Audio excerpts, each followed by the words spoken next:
Good afternoon, everyone. Thanks for joining the Making It as a Photojournalist presentation. My name is Robert Burns. Thank you for your time and joining us today. So what we're doing today is so I actually put together a slide-by-slide presentation. It's a slide deck of about 70 something slides. Some of them has some of my work in there, and then we also have some detail on some pretty detailed information on like how we can actually make a career out of photography, photojournalism, journalism, anything in this industry, because there's a lot of technology out there. There's a lot of mirrorless cameras and even film cameras, but there's not a lot of info on like how to get started and how to monetize your camera through photojournalism. So with that said, Laura, I know you've been waiting. I'm going to get going, so I'm going to go ahead and share my screen. So this is what they asked me, shout out to University of Georgia, shout out to Grady College, and first and foremost, shout out to my very first photography teacher, Mark Johnson, who definitely see some heads nodding right there. Shout out to Mark Johnson. We appreciate everything that Grady has been able to do. My career, I've had a few different careers, but photography was the one that actually was my passion. And I didn't even realize it at the time. I remember going to Mark Johnson's class back in 2009. It was basically photojournalism was an elective major, and I had no interest in photography because I was back in high school, and I wasn't interested in film at the time. This is 2005, 2004, and I had zero interest in photography. I remember looking at it and kind of like snickering. And then I entered the journalism program at Grady, where I very much wanted to be a writer. I was very interested in working for the New York Times or for USA Today or maybe one of the smaller papers in one of these smaller cities. I grew up in Philly. And that was the goal. I transferred schools from the University of Georgia, from Morehouse College in Atlanta to the University of Georgia my sophomore year. The idea was that I was going to go from Morehouse, where they had no journalism program, to go to Georgia, where they had a fantastic journalism program. So I was all in on journalism. And I remember it like the back of my hand. You have to take, of course, as you'd have to take these other courses outside of just your intended field of study. So I took photojournalism just because I was like, okay, well, I guess I could learn something. The very first day I fell in love with it. Mark Johnson put, I believe it was a T3I or T5 in my hands. It might have been T3 at that time. And they said you can go ahead and take it home for the semester. I took it home the first day and fell in love with it. And I had never taken photos before. And after that, I would love to say that the rest is history, but it's not. So just as the rest of it wasn't just history for me, and there was a lot of learning lessons along the way. That's what we're going to be talking about a little bit today.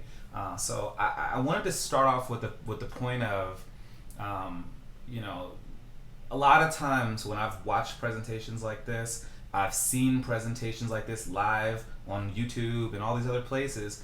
People speak from this super lofty position that is not very relatable. And the number one thing about like how I approach my career is about trying to be relatable. So I want to start off by saying that, I understand you, and I understand like where you might be or where maybe you have been, and maybe we can, from that standpoint, kind of get started. So before we start getting into like the nuts and bolts of like what all like the how to do it, some people they want to know like, well, who the hell is this guy and why should I care? And so for those people out there who may feel like that, I want to start off with this. This is just a little bit about me. I'll try and keep this as brief as possible because we have a lot of information to share. I identify with being a self-taught photographer. I do a lot of other things now, including videography, including licensed aerials, drone work, teaching as well. I'm an educator. But I didn't start off teaching. I didn't start off doing drone work in 2008, 2009. I didn't start off shooting wedding films. I started off just taking pictures of like macro photography, really. I remember being outside of Grady and walking in the, in the lot, walking around Tate, just taking pictures, I think it's still called Tate. I believe it still is. Yeah, I got a head nod there. See, I've been to campus. I know campus. So right now, what I do, I'm a wedding photographer in Charlotte. I lived in Charlotte for like the last, pretty much after. I stayed in Athens for about a year following graduation. I was employed very quickly following my graduation. But the company that I started to work for, they had issues, and I didn't do photography at that time. I was actually working in PR, which is another Grady field. So I worked in PR for about 8-9 months, and then the company started having financial problems. They kind of looked like they might be moving to another city, relocate, and I was just like, I'm not interested in that. So a job in insurance is what brought me to Charlotte. So that's why I'm here. I ended up staying for a lot of other reasons, but I love this city now. So I'm originally from Philly, I lived in Georgia, and now I live in Charlotte. I have 12 years in the trenches, so I've been doing this since before I graduated University of Georgia. So I say that because a lot of people are like, well, like when I say in the trenches, I mean working with clients presently. That's what I mean.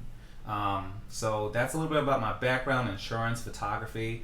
I did do photography I've always done photography like part time, like as far as following graduation,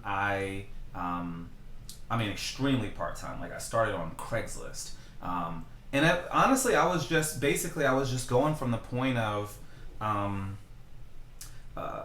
just really shooting for fun, shooting because I liked it, shooting because I found macro photography interesting, because I liked to photograph animals. Like I started with basically photographing other students' pets, and people, the times were a little bit different then, and I really hate to say that because I sound all old fogey, but guess what, I have a lot of gray hair, so I guess I could I'm young, but I have so much gray hair you might think I'm an old fogey.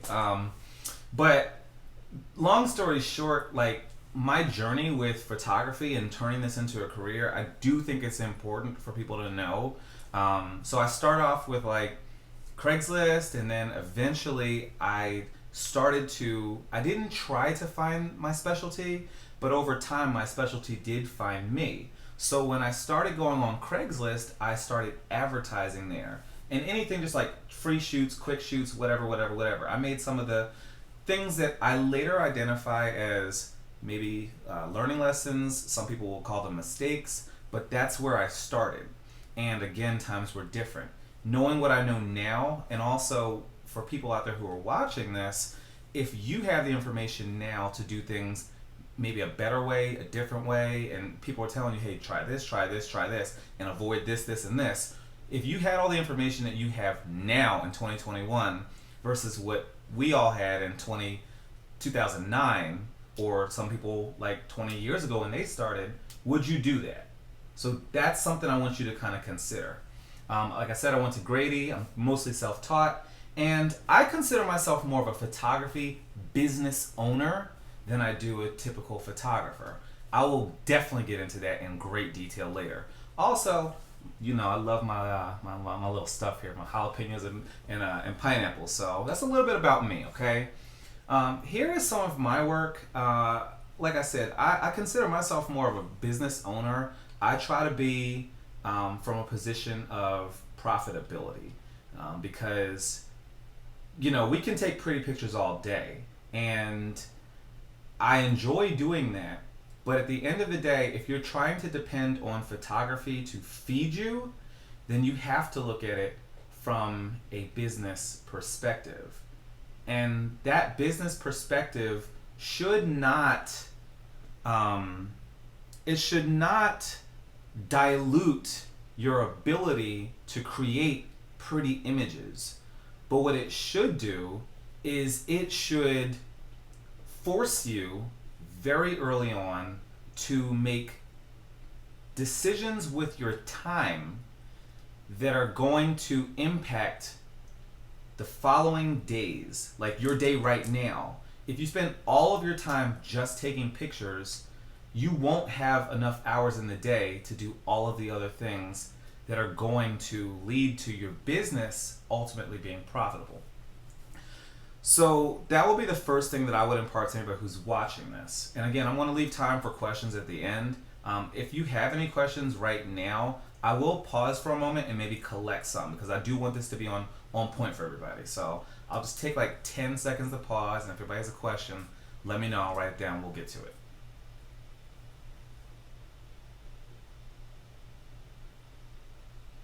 Okay, so one of the things that, one of the reasons why I paused there and to leave this slide up is a lot of times people ask me like I just started, or I've been doing this for a few years, and it's like, well, I'm not sure which direction to go, which lane to go. Should I just focus on one or two things, or should I just do it like take pictures like however I want to, like of all genres? Like, what should I do? And I remember for a long time thinking like, well, you could do it either way. And I don't think that that's wrong that you couldn't do it either way. But in working on this presentation, in working on this presentation, I actually approached several photographers that I knew and kind of bounced some things off of them, and also got some feedback from them. And when I thought about everybody that I knew who actually does this, either at a very high part-time level or full-time level, and I've been both part-time and full-time, part-time and full-time, those people generally pick one or two lanes, and they do that. And a lot of times people are like, well, should I do one or the other? I'm like, and more these days, I'm suggesting you pick one or two things. So that will be one of the things that I mean, it's not that you can't do other stuff, but we'll get deeper into it. So this is actually kind of what developed me as a photographer. I started out doing fashion. When I started to really take photography seriously, I started out doing fashion. And the lessons from working within the genre of fashion helped me to learn what I needed to do to be successful in a different genre. And I'll elaborate on that a little bit. For me, what I do these days, I'm a wedding photographer. And weddings actually brings in a lot of different genres, whether that's portraits or that's family photo photography, or that is like landscaped. It's so many different things that it brings in. But at the heart of what I do, it's portraits. And fashion actually taught me how to take portraits. So you want to build upon the skills that you already have. And from the standpoint of like what you can do, these are portraits. This is a couple's portrait, but it's still a portrait. You know what I'm saying? So portraiture is something that helped me to turn this into a business. But one of the things that I made sure was that like how I was photographing these sessions, let me put it a different way. You have to make these choices. We were talking earlier about making choices because you only have so much time. And what I do is I make it clear that I will photograph a lot of things, but I have specialties. So here, I do weddings, I'll do fashion, I'll do aerials at this point, I do portraits, I will do headshots, and of course I'll do graduations. Now there are some things I don't do, and I make that very clear. So when people come out to me and ask me like, hey, would you do, like, not that I won't, but like I have no interest in that stuff, I don't want to do it, and I'll probably charge really high. That's just me. But the things that I even though I can do all these things, as you see on the left, on the right side, what I actively market for is just a few things. You may on occasion see me on Facebook or Instagram like, hey, I did this headshot, let me know if you need one. But that's not the same thing as creating an entire campaign, an entire business plan for weddings and engagements, which is what I do. So that's one of the things that you really want to pay attention. We're about to get a little bit deeper. So how is this presentation going to help you, right? So first and foremost, it's, I shared a little bit about my story. What we're going to do is we're going to lay out a success model for you, like what you can actually do, like things that, tangible ideas that you can actually do, because we're about to move a lot faster. I'm going to give you some ideas to try out, and I'm actually going to share some resources with you as well. I want to encourage you because a lot of people don't get the encouragement they need. On the freelancing side, you have friends and family, parents who sometimes doubt you. They don't realize that some of these people have never run a business. They've never been a freelancer, so they don't know the struggles. But if you have tried this before, even if you just only had 2 or 3 clients, sleepless nights, long hours, lots of coffee, people don't understand you, you try to explain to people like you need the support, you don't get the support, lots of questions from friends and family, this is the kind of stuff that you're going to deal with. So I'm here to encourage you as well. We are going to share some stuff. I'm going to help you see what you might already be doing that's working. If this is working, you may hear some things and I'll be like, this works. If you hear that, keep doing it. And then also to help you identify some things that you might want to change. And lastly, I'll share a couple people. I know in this industry, it's kind of, some people are a little, they don't like to share the love. They, I actually reached out to a few people. I've reached out to 6 or 7 people. Hey, would you share? And only 3 or 4 actually replied back. So I will be very happy to share those. So who's some people that you could reach out to? So how to make it? What's the real question here? The real question I think people have is like how to get from like just starting to like this pot of gold. The pot of gold where you've got endless clients, where you've got dozens of contacts, where you have a fully booked calendar. It's my calendar over there. It's for 2021 and 2022. The idea is that every single day you're going to be shooting, and every single day you're going to be bringing in $4,000, $6,000, $10,000 weddings, or you're going to be getting this full-time job that's you're pulling in 120 or 180, whatever it takes. That's going to take takes for you to quote unquote make it. That is what people want to do. But I think that the thing is like when you're looking at this, people want to essentially leapfrog over some of the challenges. It's almost like there's some sort of like a cheat code, like a magic button that we can push to get from here to here. And the reality is there is no magic cheat code. But the good news is there's a lot of things that you can do that can absolutely get you closer to this, okay? So how can we get started? How can we go from this position of 0 clients, never shot an assignment for pay, don't have a full-time job, just graduated from Grady, and you are trying to create the situation where you're getting paid? I believe that the best thing that you can do is a few things. Practice your art. Practice your art, perfect your art, and create situations where you are able to go from taking pretty pictures to creating experiences for people that help them to see what you do as a service, and the transformation of you just taking pretty pictures to contextualizing your art in a way that is a service to other people, basically making their lives easier. In that moment, that's when you get paid, and not a minute sooner. So here are 5 steps that will help you get started. And this is like these are very high level. This is bird's eye view. I get that, but from a bird's eye view, you want to research what a day-to-day in this field is like. If you're in Grady right now, or you just left Grady, you're gonna want to talk to people. You heard me just say a few minutes ago, I still talk to peers in the industry to get a sense of like what their day-to-day is like. So if I'm doing it and I'm quote unquote made it, which take that for what you want, then we all can do that.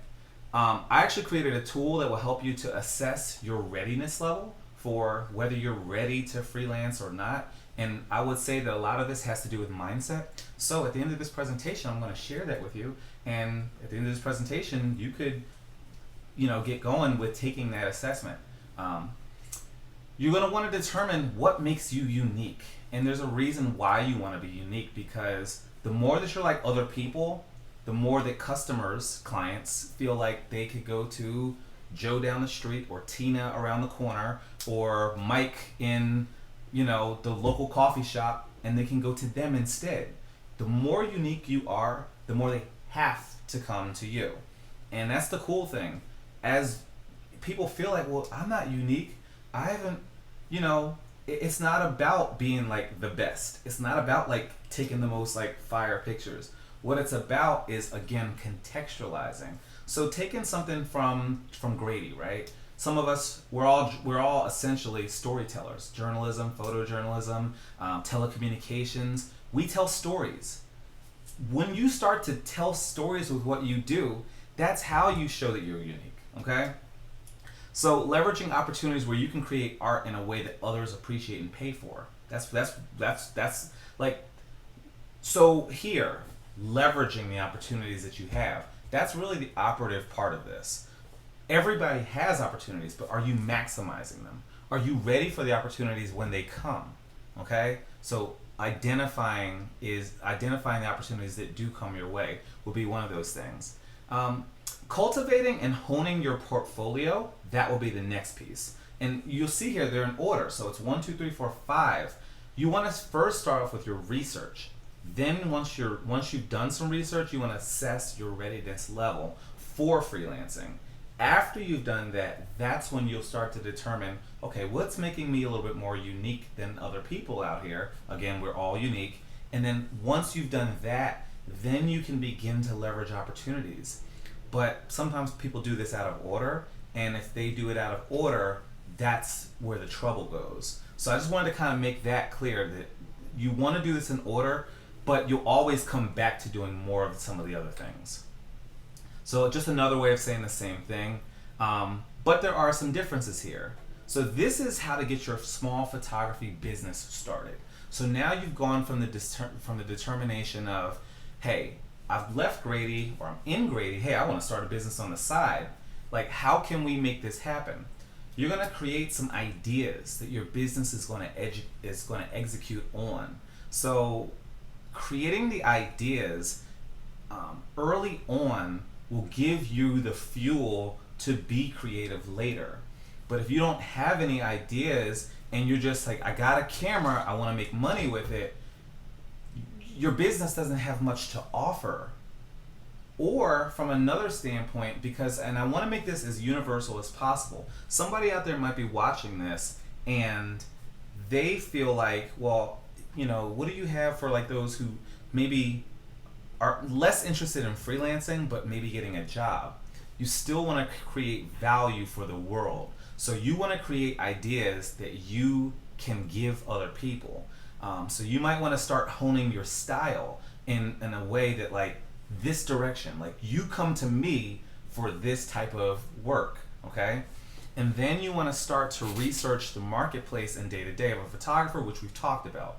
You want to assess your needs. Again, we'll go back to this assessment a little bit later, and you want to make those a priority. We'll get into that in just a bit. You want to decide after that your name and business entity type. A lot of times people sit down and they're like, okay, well, my business name is going to be this. I like that, sunflower photography. Or, we're going to be photographing dogs. Pick Your Pooch LLC. And it's like they've never really sat down and did the hard work from the beginning. And I've been there and done that. So just notice how like deciding your business name and all that stuff, that comes a little bit later down the pike. And then once you have the name, you still need to have a business plan and a roadmap. And that's before, and this is all just to get started. So again, it's the ideas, it's the research and assessments first. That will be your path to success. So the importance of assessments, I've said this a couple times and I wanted to kind of introduce that. Like people like, okay, well just tell me how to find clients. We'll get there, but again, it's about the order, it's about that mentality. So what do we do these for? Because freelancing is very mental. It's very much up here. And I've been a freelancer for 12 years.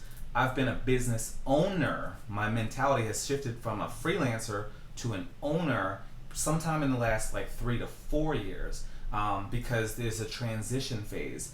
And there's a big difference between freelancing and owning a business. And the core distinction between the two is freelancing, you're accepting gigs, you get paid for gig work. A business owner, you've created a process around you having gigs as a company, and things are on autopilot. So you get paid when you sleep. Both of these situations are fantastic, and both of these situations can exist for a photography business.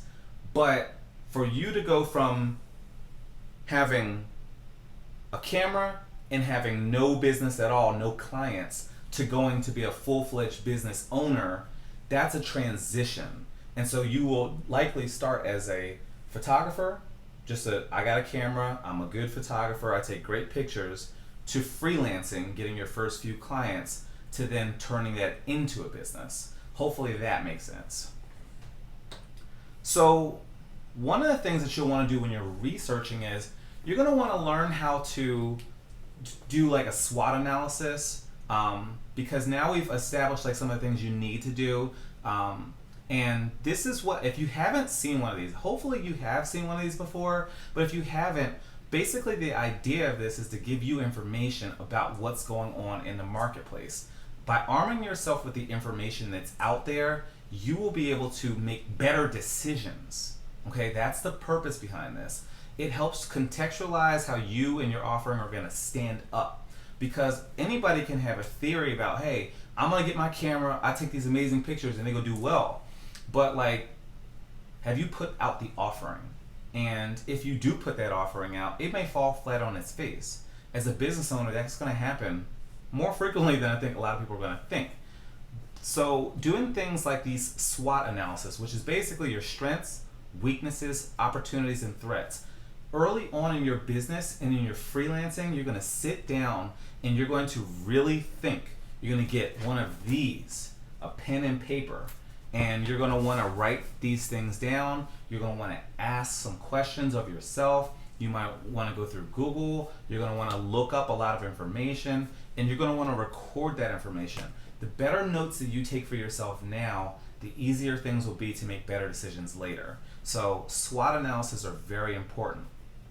But they're even important from another reason, because a lot of what I'm talking about here is creating this roadmap, this path, where you do the hard work in the beginning, and then the hard work you've done in the beginning helps you with the next step, and then that next step helps you with, it creates a process. So you want to do research, then you want to act on what you've learned, and then you have to put it into practice with the marketplace. One of the things that I do see though a lot of times is people have this fear, and I'm not saying this like it's a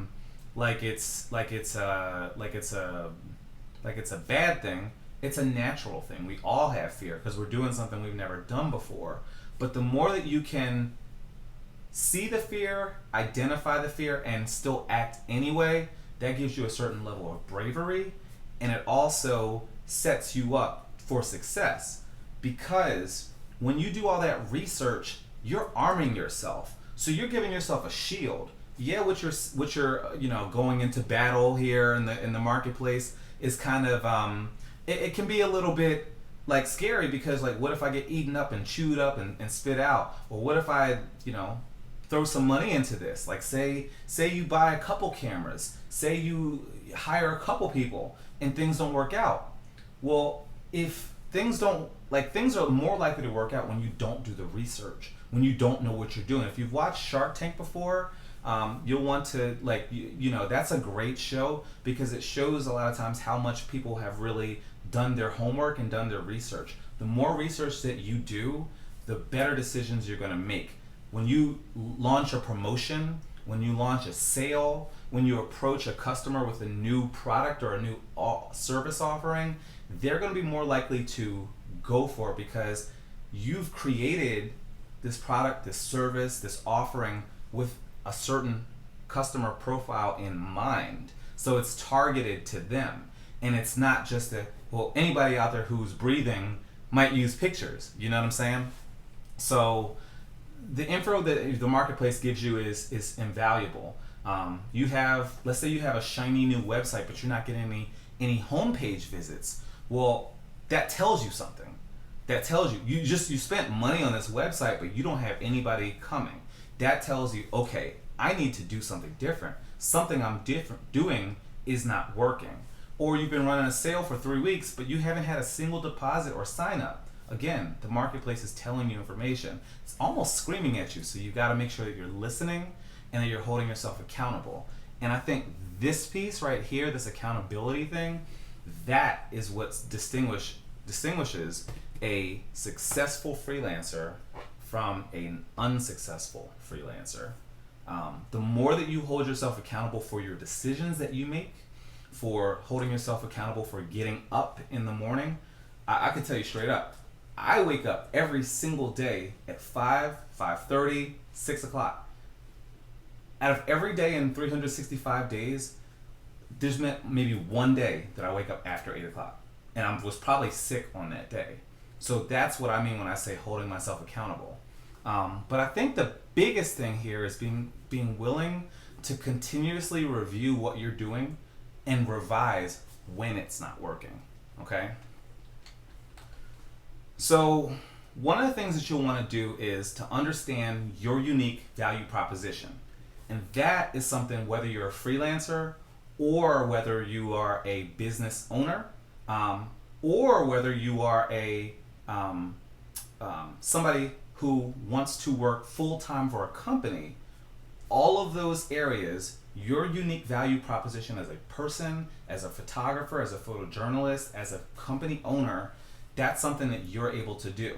And the better you isolate for what is my value proposition to the marketplace, the more money you're going to make.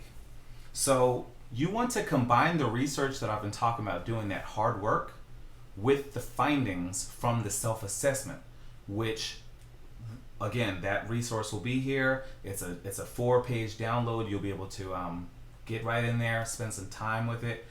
So your value proposition is a unique blend of what you offer, and it is like nobody else's. A good example would be like Chick-fil-A and Wendy's. Anybody out there like Chick-fil-A? Anybody like Wendy's? I could tell you, they serve the same customers, but their value proposition is a little different. And that honestly, just because you serve the same customers doesn't mean that you have the same value proposition. A photography example: 2 wedding photographers. One photographs like in a documentary style, right? They document moments as they go. They stay back in the cut. They spend time on the wall. They don't have a major big personality, but they get those moments. And candid is what the customer can expect from them. And then you've got somebody who's a little bit more like myself, who's a little bit more present, who's a little bit more active during the day. I started with photojournalism, like a journalistic style, documentary style, whatever you want to call it. And I emphasize a lot of aspects of storytelling. During the day, we'll spend time like that, like maybe during cocktail hour, doing that. But at the end of the day, the value proposition that I offer is I'm serving the role of almost like an event planner, like a wedding planner, like a coordinator, because the brides that choose me generally don't have one. So I let these girls know how things are supposed to go. And even before the wedding day, they call me, they contact me, they have a direct line of communication with me. So I know that many wedding photographers don't do that, but I'm not worried about what other people do. I'm worried about what I do that helps my customer, helps them sleep at night. And so that's one of the things that I bring as my value proposition. So you have to find your value proposition. So what does that mean? It means leaning into your uniqueness. It means refusing to let clients box you in with the others. Sometimes you'll post your pictures and be like, it looks just like this. That doesn't mean you have to reply to that on social media and say, no, it doesn't. But it does mean when you have these consultations with your client, when you're trying to find your customers, and they sometimes they may say things, or they may ask you, do you feel like you're one of many? You can answer that however you want, or you don't have to answer that, but you want to show them what's different about you. Okay, so I want to do a quick time check here because I want to make sure we have enough time to get through everything. So another thing you want to do is look at your value proposition as a blend of what your brand is, what your experience is, the customer's experience, and then your product, like the services that are rendered to people. And again, it's a situation where it is part of all those things. Your brand is way more than just the logo. It's the website, and it's also the feeling that people get when they think of you. Your customers' experiences, that's the experiences that they have when they're interacting with your brand. Whether they might see pictures you've taken, they could see your name in the news, stuff on social media. So your proposition, what you're going to determine is actually going to bring you value, all of that is wrapped up in all three of these. It's a blend. We've talked about these steps, and this is it looks like it's a complicated chart, but it's not. The graphic is really illustrating the importance of doing the research, like we've talked about. So we're talking about this value proposition. If you're unfamiliar with that, we've looked at it on the other page, but why is it important to really hone this in? Because it helps you knowing what you offer and how it stacks up in the marketplace. Remember, that's the value proposition. That helps you to learn an appropriate and sellable cost. So by knowing how you stack up in the marketplace, that affects the pricing. People are well, how to find clients? Yeah, before we get there, we need to figure out what you're offering them. Are they going to find it of any value, and how much they might pay for it? Would they pay $50 for it? Would they pay $500 for it? Before you want to go out there and sit down in front of people, or email people, or text people, and they ask you how much you charge, and then the next question you have is well, how much should I charge? If you do this research in the beginning to know okay, well, weddings in this area, they generally go for, let's say, $1,500 to whatever. You know that, and then kind of okay, as long as we're offering this type of a range of value, we could expect that some customers who can afford it would pay that. That's what I mean when I say doing the research, one step leads to another. Is that making kind of sense for everybody? Okay, I see some heads nodding here. So then, knowing that value proposition will also help you figure out which revenue streams are available to you, right? So I mentioned I do photography, I do videography, I do aerials, right? There's a such thing as iPhone photography, iPhone stock photography and stuff like that. For what I'm doing, weddings, that revenue stream is not available to me. Now maybe for I guess commercial work, I guess there's some sort of market for it. It's not available to me. So I would make a mistake in trying to do that. Aerials, I do aerials, I do drone work. That's not really for if you're doing pet photography, there's no revenue streams available for an aerial pet photographer. But for a videographer who does, drone photographer who does real estate, there's a definite market for that. So that's what I mean when I say seeing which revenue streams are available to you. So then it'll also help you with figuring out which marketing activities you should engage in. So knowing, for instance, I'm a pet photographer. I'm not, but say I was. Would I want to advertise pet photography in a bridal magazine? Probably not. So that's what I mean when I say advertising and marketing activities. So that's how these things all build on each other. Hopefully that's making some sense. But we want to do that research first. Your business's value proposition should be that of a problem solver.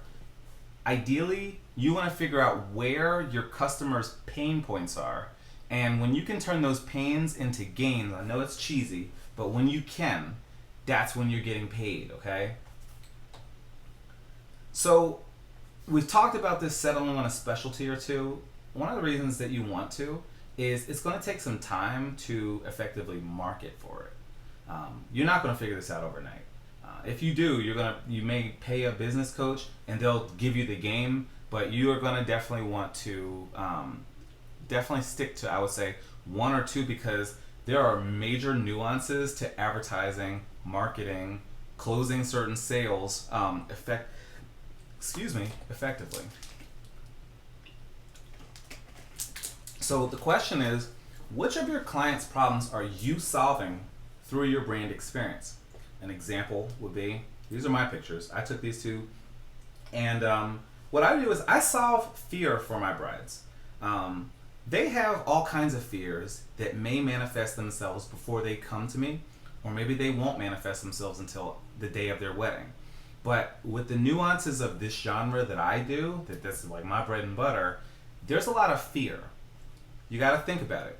Weddings are a once in a lifetime, or maybe for some people twice, maybe 3 times, but generally speaking, this is a once in a lifetime event. It doesn't happen twice. There are no redo-overs, and they want to know that I'm going to show up. They want to know that somebody's going to show up. They want to know that somebody's going to show up on their day, not miss a beat, know exactly what to do, get perfect lighting for them, and no matter what happens, roll with the punches and end up with a gallery of 500 to 1,000 images every single time.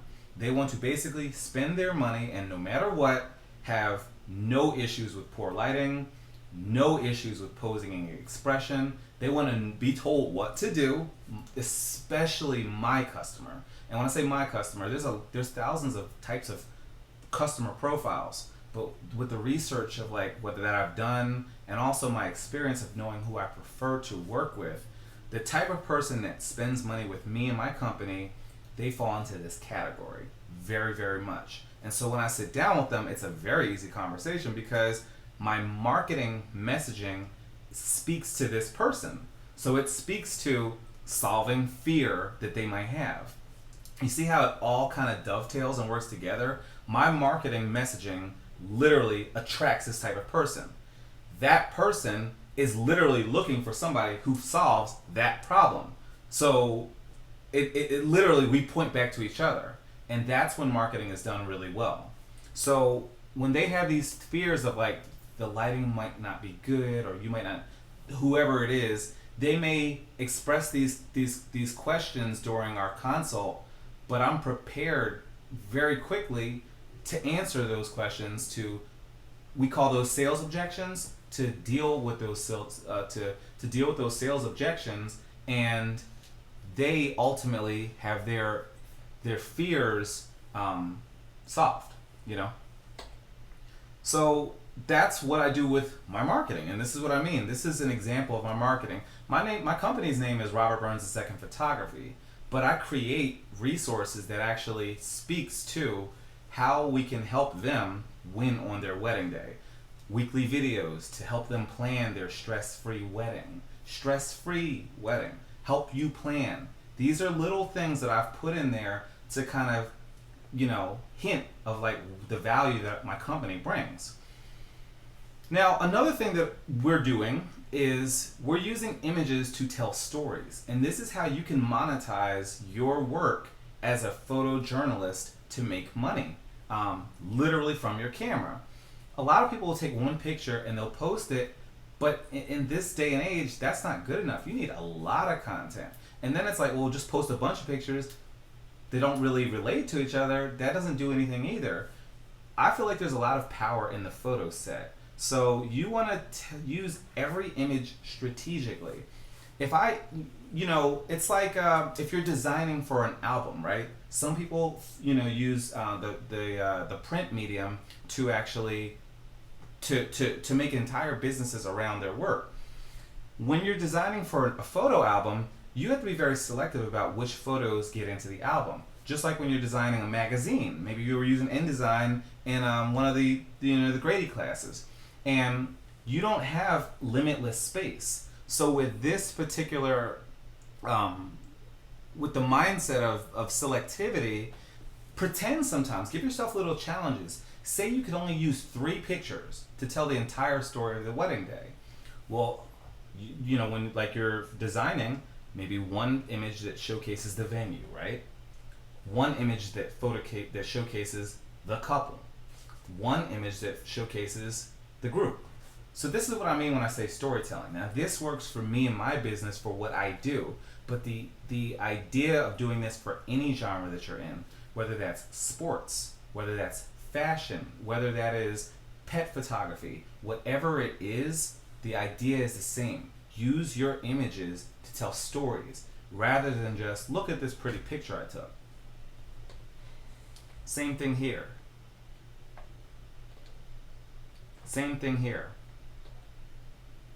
Another thing you can do, another idea, is using the experience of testimonials, like what other customers have, you know, how they, you know, we were talking earlier about brand, the difference between brand and experience.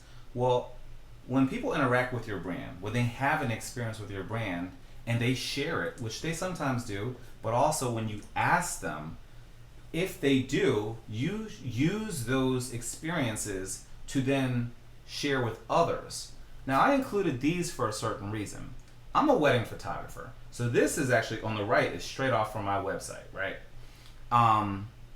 But I also do boudoir, and sometimes people are like, "Well, how are you going to, like, how are you going to do that? How can I get clients there?" Well, that was a challenge for me, especially with me being a male, and me being basically in a field where it's not the easiest thing in the world to get boudoir clients when you're a male.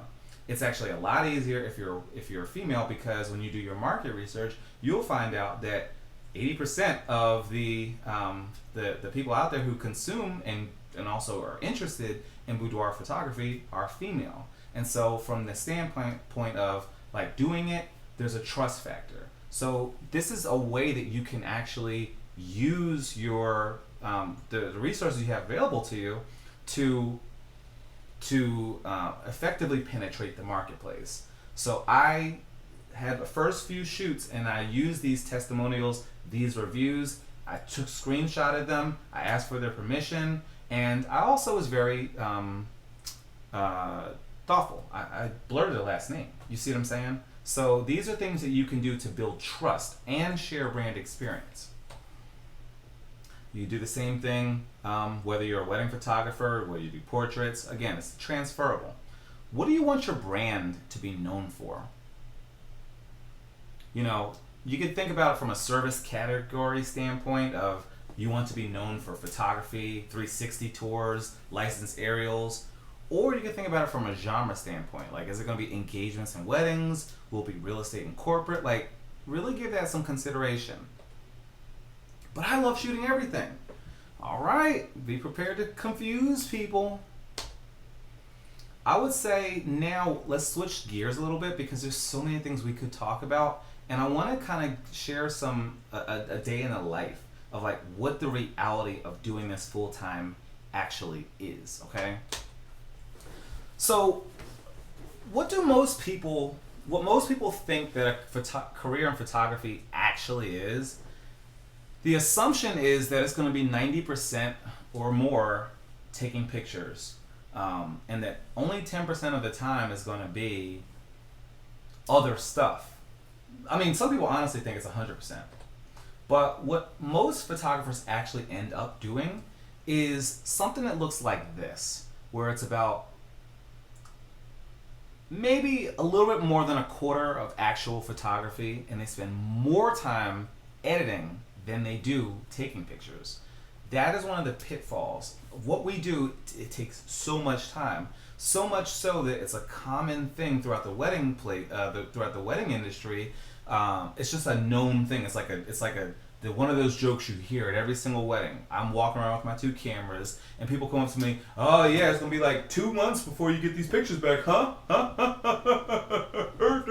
You know, and it's funny, but at the same time, that's the reality. The joke is right on point because most people get swamped into editing, and then the other things that actually get the real stuff that actually gets the business, this other 20%, that's the only thing that this time is left for. So it's like, okay, what is the actual other 20%?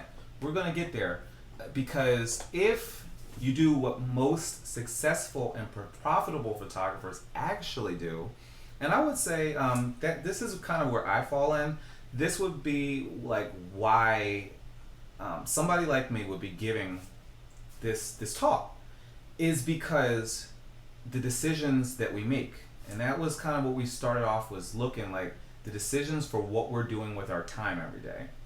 The better that you're able to segment your time and dedicate your precious 24 hours to doing some of these things, and don't look at the decimal points. That's not the point of this. The point of this is for you to see that there's a lot of things that you got to be doing. If you want to be successful, whether this is getting a job in photography or keeping a job as a full-time staff photographer, which I've done, or being a freelancer or building a business, but especially if you're looking to build a business, especially, you need to do all these things. You're going to want to sell as much time as possible selling. Of course you want to shoot, but you're only going to shoot about 10% of the time. You're going to edit, but you're going to try and limit the editing to as much as you can.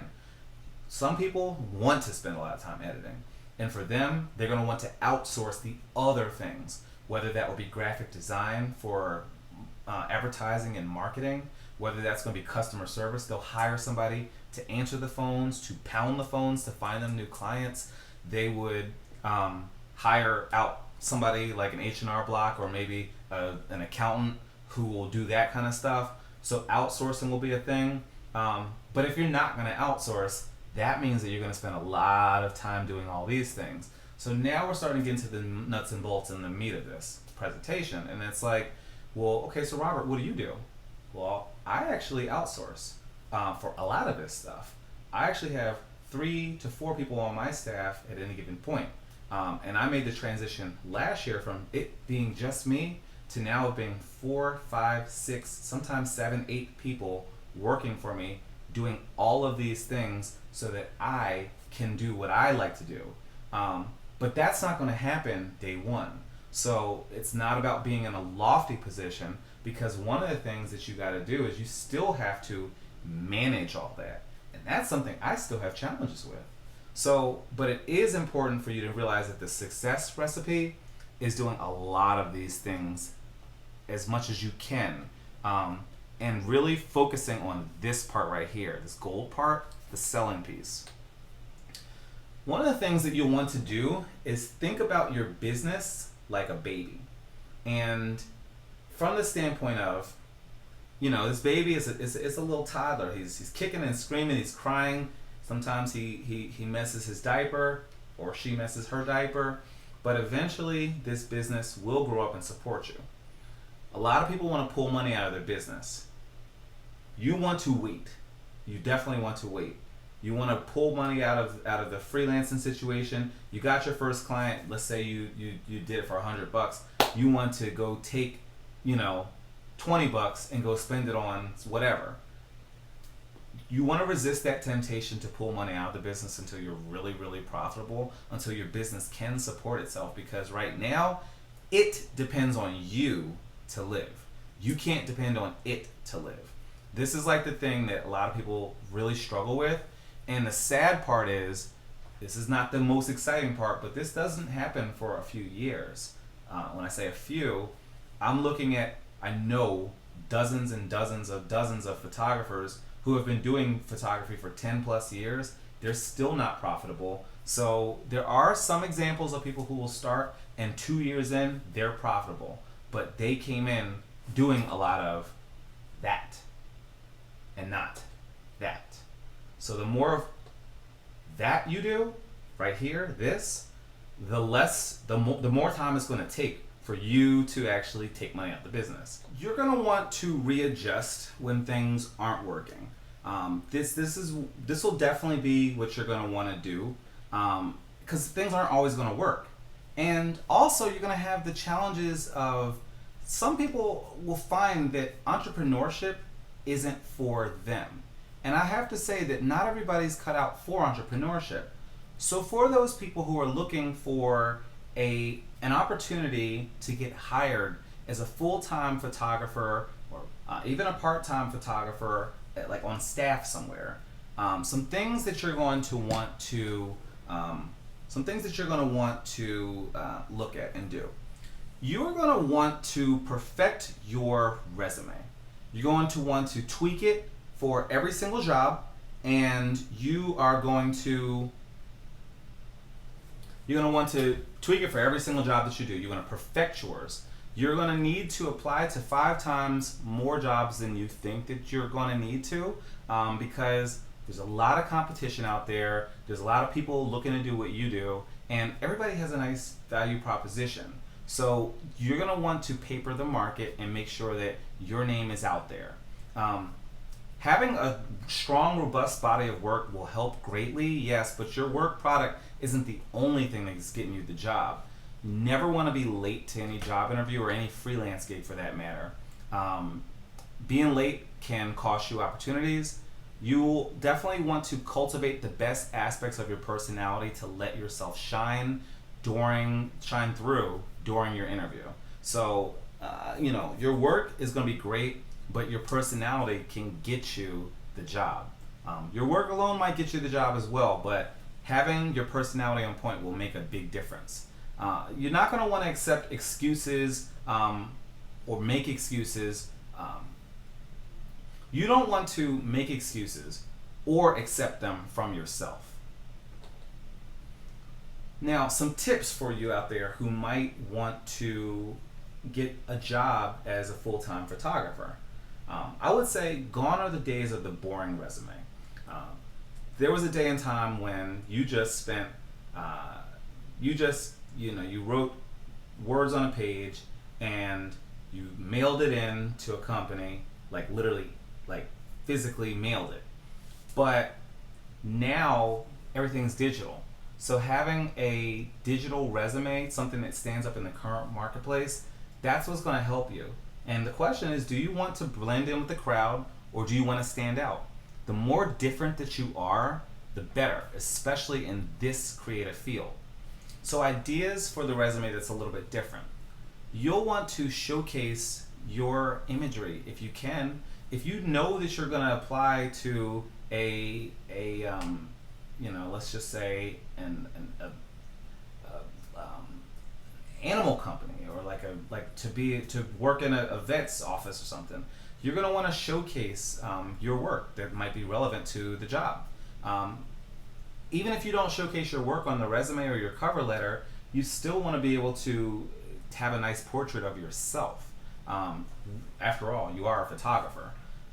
You can use edgy font choices that maybe some other people in other fields couldn't. And you can also use metrics to quantify what it is that you do. So like here on this example, you can create charts and graphs that visually feature what it is that you do in terms of bottom line metrics. Remember, you're creative, so you get more leeway than maybe some of the Terry students. And I will certainly say that putting in twice as much of the effort will yield dividends. So these are some tips that you can have by your side when things maybe aren't working, whether you're a freelancer or whether you have a full-time job. Some things that kind of stand out. If you're going to be doing this as a business, you're going to want to get insured. You want to maintain an ironclad contract. So as little handshake business as possible. This will protect you as well as your customers, your clients. Being reputable, doing the work. Customer service should be a top priority. You want to make it your business to get back to people in a reasonable amount of time, and you ultimately want to be dependable. Thinking outside of the box. Everybody thinks about National Geographic and Vogue magazine, but what about the smaller businesses that also need photography? These companies do pay as well. Continuously adapting to technology and where things are headed. knowing industry trends. You do need to know them because clients are going to ask for them, you know? Light and airy, dark and moody, of whether you're using a drone or maybe a 360 tour. If you kind of know what's going on in the industry, that will help you as far as satisfying what clients are wanting. Remembering that this is a competitive sport, and that's why there's so much competition, because there's a lot out there. So knowing networking, a sense of community over competition is going to pay dividends. So creating a tribe, nurturing relationships, those things will help you. And remember, you don't have to be the best. You just want to be known for something. So when things aren't working, like, remember, selling, producing fire images alone isn't going to be enough. Remembering what you're doing is a service to people, and that when you position that service as a method of making their other people's lives easier, that's when you get paid. Remembering to not make excuses or accepting them from yourself. Authenticity, it's okay to be yourself. Creating systems, making processes for your business, that's what's going to help when things aren't going to work. So systematizing things so you free your time up, that's what's going to help. Being consistent is the key to leveraging social media. And I would say if you want to avoid that starving artist photographer life, then you're going to want to avoid some of those standard photographer pitfalls, such as buying way too much gear, spending far too much time editing and not creating those processes, going down that info overload rabbit hole, and not taking action. Remember, the core, when things aren't working, is that storytelling structure that you learned in the Grady School of Journalism. Gear isn't everything. Know your gear and what it can achieve, but don't rely only on your gear. If you're going to rely on only one thing, rely on your personality and your storytelling. Rely on those things. You can control that far more than your gear.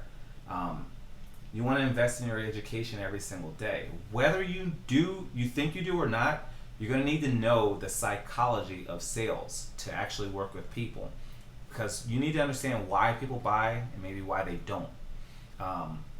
Here, with this forums and this groups piece, the validation. One of the reasons people get into photography is because the camera allows them to express themselves through art. And once you start to get into these forums, these groups, or even these contests, it's not that there's something wrong with them, but they can be a rabbit hole that you go down, and you spend a lot of your time chasing the validation that you will find from other people telling you your work is good. That's the same thing that you get with the social media, people clicking the like button. With these contests, you get the validation of a trophy. You get the validation of an image that places high, but you also get the negative piece of that. You get the bashing that people will get when they don't win. You get the negative comments that the haters will leave on social media. Even though there are benefits and there's positives to these contests, such as the prize money, such as the recognition, the validation, those can be double-edged swords, and you find yourself going down the rabbit hole where you're obsessive about something that ultimately, are you trying to make money, or are you trying to go for this validation? So when things aren't working, really come back to these issues and wonder, am I falling victim to this? Another thing to look at is the productivity piece. If things aren't working, try to find ways to create efficiencies with what you're doing. And some things like creating a dedicated work area. I'm here in my office right now. Even just like a dedicated studio where you can shoot at. These are some things that can help you from a productivity standpoint. Now, one of the things that I definitely hear a lot of times is, I just started, people aren't giving me opportunities.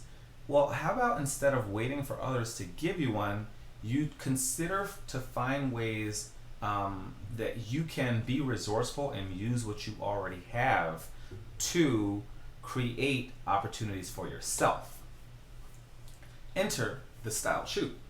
So when I first started doing weddings about 6 years ago, maybe seven now, it's been a while, I broke in because I didn't break into another business. I actually broke into this industry. And how I did it, because I felt like a lot of people felt like nobody was giving me an opportunity. I was like, well, I want to still, I still want to be in this industry. So I created opportunities for myself where I did what we call style shoots, and I created, this particular model here was actually one of my very first style shoots ever, and I let her know that, because she actually had a wedding dress, because she was married before, but she was divorced, so she still had her wedding dress. So I reached out and said, hey, would she actually want to just do a photo shoot in the river, because I thought these images would be marketable, and they ended up being very marketable. I used them in many different ways over the course of a few years, and still am using this image today for a presentation. And this is how I broke in. I don't remember, it must have been 6 or 7 different styled shoots, quote unquote fake weddings, or not even a wedding, just like opportunities where a bride is wearing a gown so that people can see how I take photographs and like what I do. So that's what I was able to do. This is another image from a style shoot that I did with a company called Alice Andrews Designs a few years ago now, several years ago. And when people say that nobody's responding to your second shooter applications or nobody's replying to emails, to get your foot in the door, the key to making it happen is to create your own opportunity. Now, you don't have to do this in the wedding industry. You could do this in any industry. You could, if you want to start doing fashion work, you could literally go to Target and pick up some of the most inexpensive clothes, and find yourself a model. And even, whether you pay them or if they like some of the other work you've done and you have a good relationship with them, they're friends of yours, or you could ask them, hey, would they take pictures? You'll buy the clothes. You'll maybe pay for the gas if they're coming from another city or something like that. And you create opportunities for yourself. And then you share the images with them, let them know, like, hey, I want to be able to use this for my portfolio. And sometimes people will say yes. Some people won't say yes, but that's okay. You want to create your own opportunities, and you don't want to rely on anybody else, and especially not if you're going to make an excuse for why you can't be successful. You can be successful. So I wanted to share some examples for local photographers in the Georgia area who you might recognize. One of them is Blaine Marable, and he's a phenomenal example of how to make it as a photographer. Blaine, I don't know him personally, but I'm just using his first name because he's a known name in Athens. I went to school in Athens in 2006 is when 2010 is when I graduated college, and I was hearing his name in 2008. And I believe he was doing stuff since before then. So he started off doing sports for the dogs, and he also like football photography. And he started off doing like graduations, and like now he does like football for them. But he built his brand doing that. So you can see he's got a very strong following on Instagram, and he's very consistent with how he does stuff. So he would be a good example of somebody local to follow. And just kind of success model afterwards. So I would definitely say that if you can make researching other photographers that have it, this will help you with doing your research. But there's also another way that you can do this, and if you go to expertise.com, no matter what city you live in, they can actually find other photographers for you that are known in this given specialty. So that will be an example of like somebody who's doing it well. You're not going to start off and be Blaine. You're not going to start off and have some robust business with 7 people working for you. Things are going to start off a little bit rougher and uglier, and there's no getting around that. But the good news is that it does get better. So like here, an example will be my logo. I started with this logo, I didn't even have a logo like 9 years ago. I think I got this made in 2014, but I did I did actually get this redone about 3 years ago now. So this is where it went from here to here. And the key to making it all happen is keep pushing, learn from your experiences, and instead of chasing immediate perfection, embrace being okay with like refining and tweaking as you go. That's going to be the ticket for you. So the quick wins versus the long game. You want to shoot right now, and you have to set up a lot of shoots right now. But very quickly, start setting things up for later so that your budding business has a true infrastructure. Really the key here is to balance both. Now, some things about what it is that I'm known for, because I've said a lot through this presentation, you want to be known for something rather than being the best. And I wanted to make sure that I shared a little bit of insight about like what I mean by that. So I don't consider myself super known for anything, but if I was known for something, the clients that hire me, they're choosing me for these reasons. Does that make sense? So I use a lot of color. I'm unapologetic about the color that I use in my work. And so much so that it's become a stylistic thing. The more that I lean into that style, the more I attract the people who want color. And I also subsequently repel the people who don't want bold color. Very trendy thing right now is like the dark and muted tones. They call it dark and moody wedding photography. The greens are crushed from a photography standpoint. But like, I lean into what I like and what I'm good with. So I lean into my posing. I lean into a supreme customer first mindset. I'm more satisfied with I'm more focused on making sure that my customer is happy than I am with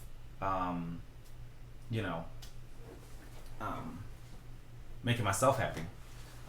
But these are some things that I'm known for with the clientele that I've got. Wide angle focal lengths, that kind of thing. There's some pictures that I had published in Elegant magazine a couple of years ago. Again, the bold color. Again, the posing. These are some things that I will definitely go ahead and do. So this is an image that I shot this past weekend at a wedding that I did in Charleston, South Carolina.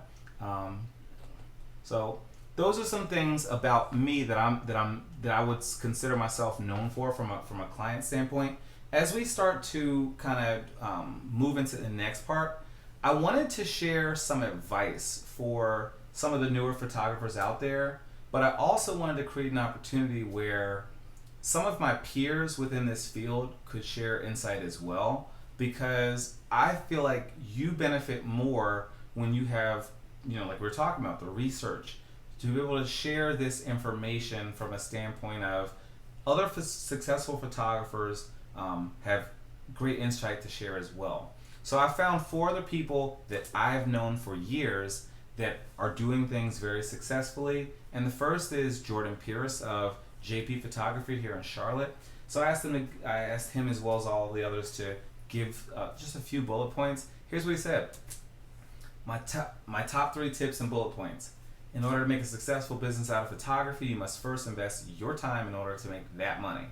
By this I mean when you start out, you'll be dedicating more time in marketing, networking, and offering free or discounted shoots to get your name out there. 2, always continue to better yourself. Look and research and find new ways to make your sessions and editing more efficient and worthwhile. Time is everything. Time is money, and time is what you need to be successful. It's not an overnight thing. You have to work at it and be dedicated to the process. During a photo shoot, take your time and get your shots right. Don't rush anything during the photo shoot. It will make your editing process easier and more efficient. 3, never give up. You will hit a wall at some point. There will be something that pulls you away from photography, but never give up. It will be hard. You will feel like you're wasting your time and not making any money. But keep at it. Keep your head up and believe in yourself, because if you don't believe in yourself, no one else will believe in you. Here's another photographer, local, Jeremy Deal. He's in Raleigh, North Carolina, so he's kind of local to Carolina for me. He said the first thing about, and he's a real estate guy. The first thing you should know about being a professional photographer is your entire job will be created someone else's vision. You grow up thinking about how wonderful it will be to photograph whatever you want and however you want to do it. But the harsh reality is that you want to get paid as a creator. That will rarely be the case. Photography for your soul is not difficult. You are the creator, the photographer, and the client. You get to create what you want, when you want, and how you want it to look. But as soon as you go professional, your entire job will be crafting someone else's vision of perfection into a single deliverable frame. It is not as easy as it sounds. Photographing for paying clients is difficult.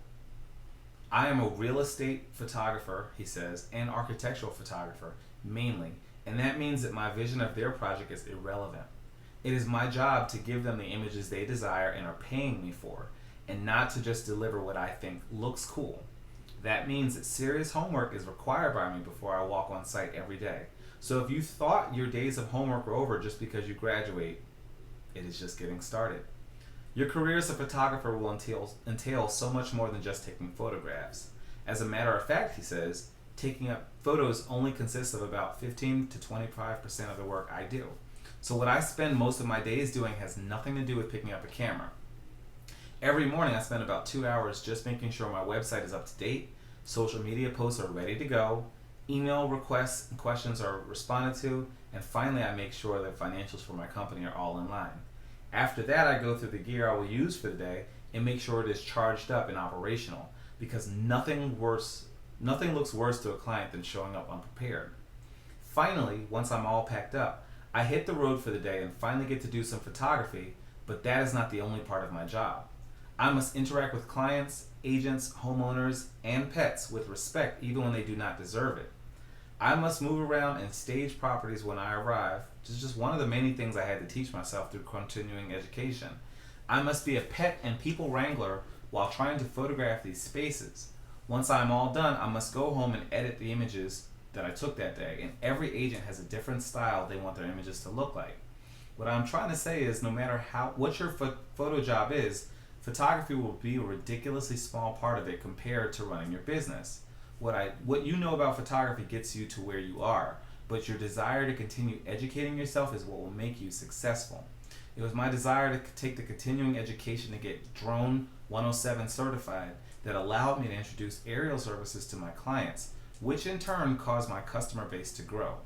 It was my desire to learn how to stitch together 360 cam into virtual tours. I say all this to tell you that even though photography is an incredible career, it's difficult. If you're wanting to become a photographer because you think it's easy money, then you are sadly mistaken. When you start off, you'll be required to work for a discounted rate. I would never recommend working for free. Always recommend to barter or trade to those potential clients. When you're finally confident enough to charge what you're worth, there will be another disintegration of your current client base, but you acquire new clients with higher budgets too.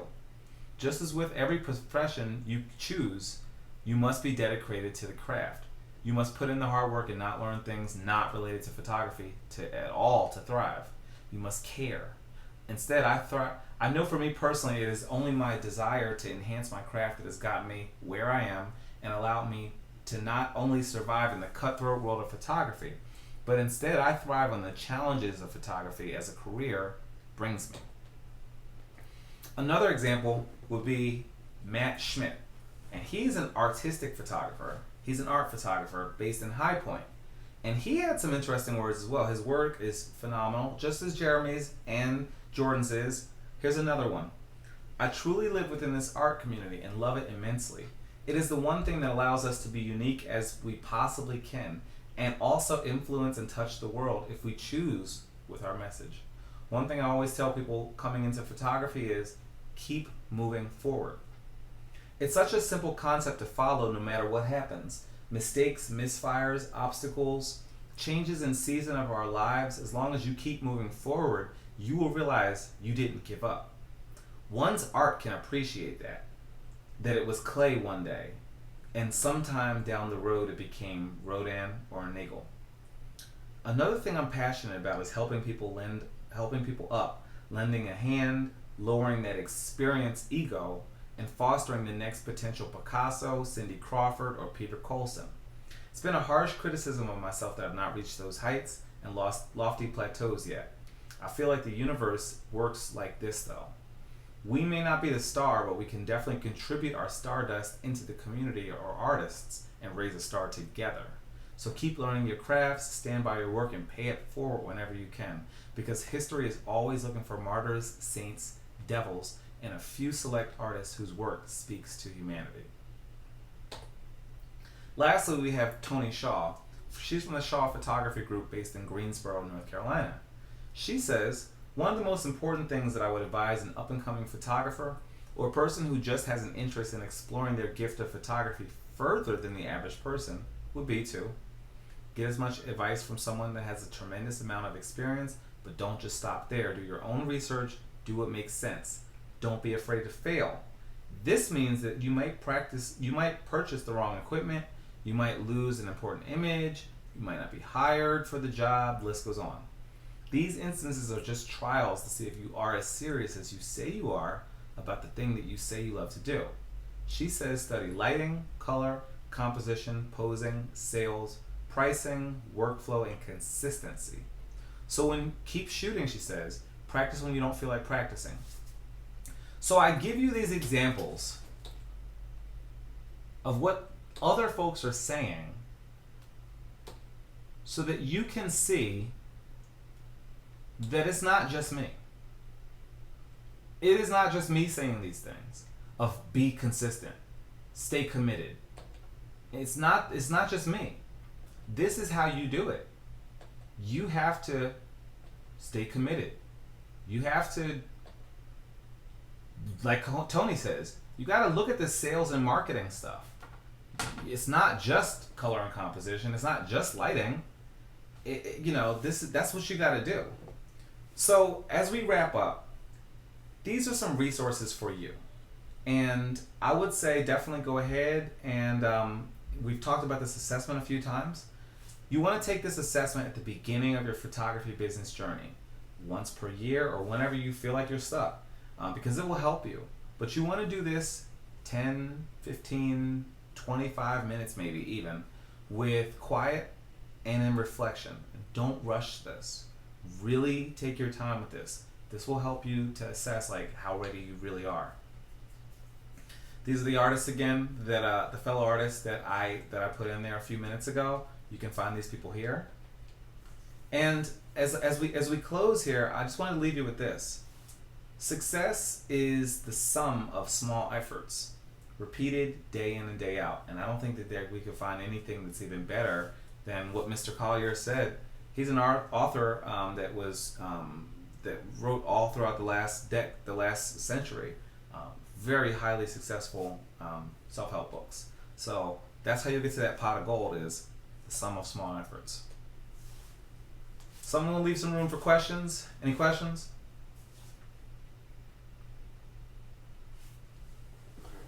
All right, so thank you so much, everybody. Again, I appreciate the University of Georgia. Mark Johnson, shout out to you.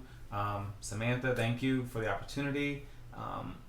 We're going to close out the presentation here, and I'm going to go ahead and in this presentation, I've got the links to the business readiness assessment as well as the slides for this presentation. So thank you once again, and I hope you guys have great success on your journey.